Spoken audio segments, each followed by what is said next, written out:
I'm Myon Burrell, and Perry Moriarty is with me, as well as Eliza Darius and Imam McClellan. Please proceed, Mr. Burrell.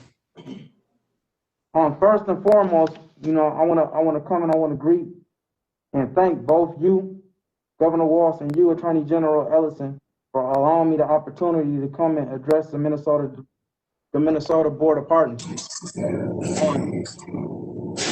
Okay, yeah, we're all on. There's so many things that I'd like to say to you, as well as everybody else who's tuning in to watch this hearing. Because I'm trying to come to this short time, I'm just gonna address two things, and that's the man that I've become over these 18 years of my incarceration, and the productive member of society I would love to be if given the opportunity to go home and live my life in a free world. First and foremost, I want to let you know, both of you know, as well as everybody that's tuned in, that this is not in any way, shape, or form me trying to minimize the tragedy of the loss of 11-year-old Taisha Edwards. My heart goes out to her family as well as everybody else that was affected by her murder back in 2002. I come before you, a 34-year-old man who spent more than half of his life incarcerated for a crime I didn't commit. I know that you guys aren't in a position to weigh out guilt or innocence, so I'm not gonna really dwell on that. I want you guys to know who I am as a person and the accomplishments I made through my journey. First and foremost, I was incarcerated at the age of 16. I was sentenced to life in prison at 17 years old. I went into the prison system very young. And less than a month after my incarceration, my mother died in a car accident after leaving from visiting me in Hennepin County Jail. So I basically lost any type of safety net or comforter at that point. And to be totally honest, I was spinning. I was lost and I didn't really know what was going on. But I always held on to one of the things that she told me as a child, and that was that nothing in this life happens without reason or purpose. God has a meaning for everything. So, despite me being incarcerated for a crime I didn't commit, I try to make the best of my situation. I try to go in there and extract some medicine up out of the poison. The trials and tribulations I was going through, I try to get something out of it. And as soon as I came to St. Cloud Correctional Facility, I embraced Islam because it gave me a criteria on how to live my life.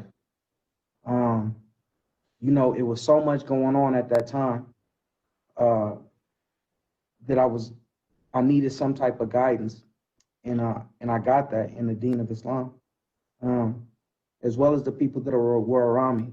I had a strong support system from the beginning. My family's always been there. But still I was in prison, by myself. And I took it up on myself to get in as many programs as possible.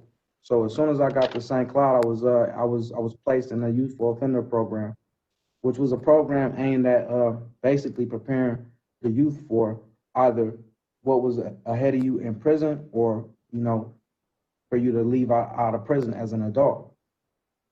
In there, I met a teacher, Ms. Carol Brueggemann. She had so much impact on me, as well as a lot of the other inmates that were in the program. I was involved in the Whole Heart program as well, which was a program that gave us the opportunity to use our hands and create things. Make quilts, make baked goods and sell them, and donate all of the money to people that were in need. So it gave me a sense of self-worth. Coming in prison and not knowing what the future held for you is like a hopeless situation. And that's all I seen around me was hopelessness.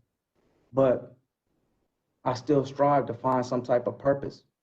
And I still believe that one day that I will be released Um, it was hard, but it still was very beneficial. I gained many tools through my journey. Um, I was involved in something called a Straight Talk program, which was a program aimed at speaking to the youth, people that were maybe in juvenile facilities or that had run-in with the law, and trying to prevent them from coming to where I was at. I identified with them and they identified with me. And I did my best to try to help them to where they could avoid coming through these situations. Um, I also, you know, did all of the programs that were basically that I could. You know, I took critical thinking part 1, 2. I did thinking for a change. You know, I got my GED, and I just try to be the best human being that I could be, in hopes that one day I will be given an opportunity to go home and live life as a productive member of society. Um, you know, I come before you today, um, speaking to you about the rehabilitation and desiring to be a poster child for what can happen if you allow yourself to be rehabilitated. I know that we usually speak of rehabilitation as somebody who done something wrong and then they corrected it. But to me, it was just growth and trying to evolve as a human being and be the best human being I could possibly be. Help the people around me. As time passed, you know, I grew deeper in my faith. I became the imam at the Stillwater Correctional Facility, which is the spiritual leader in the Ummah or in the Islamic community here. I was elected to be that, not only because of my knowledge of the Deen or Islam, but because of my character and be people they actually believe and they know that that I would do my best to guide them in the right direction and keep them on the straight and narrow path. Now, I'm not a perfect human being, and I never said that I was. I never try to portray to be a perfect human being, but I do have I've done everything in my power to always uphold a righteous character and never allow my situation and circumstance to dictate the way I live my life. Um, like I said before, you know, coming in here at the age of 16, it was like, you know, what do you do? Especially with somebody telling you that you're going to spend the rest of your natural life in prison or 45 years in prison. I didn't even know what that was. Like I was very confused. I didn't know what to do with it. But I try to hold on to the rope of my creator and believe that one day the truth will come out and I'll be released. But in the meantime, like I wanted to do my best to be uh, even a productive member of the society in here, the community in here. Um, like I try my best to stay out of trouble. I haven't been in any trouble really in prison. I keep a job, you know, and I've always stayed in contact with my family and my community outside. So I try to do everything in my power to actually change the conditions of those who are going through the struggle. And even if I've been through something myself, I try to go in there and extract that medicine up out of that poison to where I could give it to the people and they don't have to go through the same thing.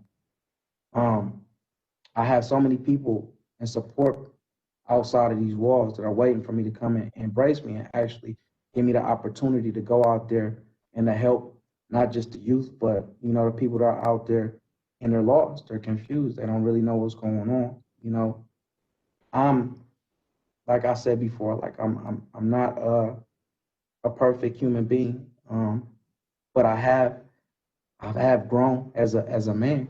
You know, these 18 years they've been far from easy. I've been through I'm talking about like traumatic experiences, you know, a whole bunch of trials and tribulations, but I still hold on to the rope of my creator and pray that he would allow me the opportunity to go out there and use the tools that I've acquired through my journey in the real world. Um, you know, I have, like I said before, I have a extensive I have a big support system outside. I have a job lined up for me. My family's there. You know, even as far as the hardships that I've been through, I've always had that backbone. As time passed in my incarceration, I actually I reconnected with a childhood friend, a woman that I've known since I was 11 years old, and we actually I took her in my car, and we became one. We were married, and when I did that, she has 2 children, and I embraced those children as my own, and did everything in my power to be a good role model to them, as well as my 1-year-old son. It was my son that was 1 years old when I first was incarcerated. They were one of the biggest motivating factors of me trying to evolve and give them something to look up to. I didn't necessarily have that coming up, but I knew that I could be something better. I could be something better than what I seen. Um, and like I said before, like I'm just asking you guys for the opportunity to go home and actually contribute to society. I believe that I have a whole lot to offer, and if you give me the opportunity, I'll do so.